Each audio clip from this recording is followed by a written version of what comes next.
Сәлем достар. Қазір мен Норвегиядамын. Осы видеода мен Норвегияға қанша кетті, қалай ақша үнемдеу туралы ақпарат бергім келіп тұр. Не болып жатыр мына жерде өзі? Көрсек қой. Жалпы Норвегия жаңа елі өте қымбат. Осло астанасы ол тем более қымбат. Бірақ дегенмен де сіз алдын ала дұрыс жоспар құрып, жаңа лайфхактармен білсеңіз ақша үнемдеуге болады. Наге, сіз қатты кетіп барасың, Наге, что там? Остановись, бэби.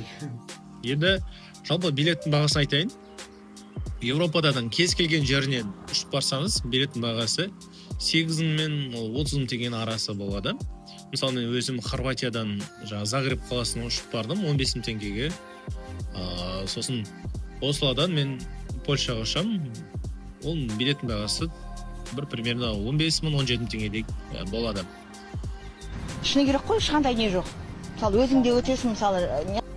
Енді қонақ үйлердің бағасы 2 адамдық қонақ үйлер бұл жерде жақсысы, ең жақсысы 45 мыңнан басталып кете береді бағасы. Ең арзаны енді 45 мың теңге тұрады. Бірақ сіз ақша үнемдегіңіз келсе, хостел алсаңыз болады. Хостелдардың бағасы бір адамға 25 мыңнан басталады. Бұл жердің хостелдары өте керемет, тамаша, таза.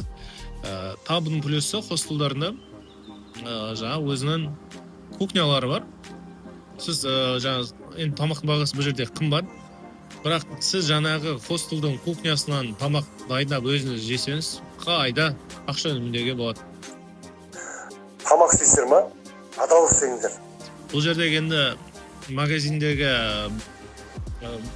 алматының бағасымен почти бірдей. Өзіңіз сол жерден тамақ сатып алып, жаңағы продукттан алып тамақ жасасаңыз, арзан шығады. Ал былай енді негізі қымбат. Мысалы, донердің бағасы бұл жерде 9 мың теңгеден басталады. Пиццаның бағасы 12 мың 13 мың теңгеден басталады. Один шаурма, один, два шаурма, двойной істеп берсеші қаршы? Бұл жерде су таза. Су сатып алудың қажеті жоқ. Жаңа кез келген жерден краннан алып суны ішсеңіз болады. Енді жалпы Норвегия тұрарлық, көруге болады. Өте керемет, маған өзіме қатты ұнап жатыр. Бұйырса тағы да келем деген ойдам.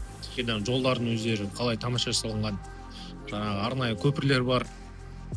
Жаңағы жануарлар өтуіне жан-жағы енді су өте керемет. Тау. Жалпы достар, осы видеомен не айтқым келіп тұр? Өмірге деген махаббатыңмен бүйтіп тұршы. Өмірге деген махаббатым, өмір, жеймін, байым.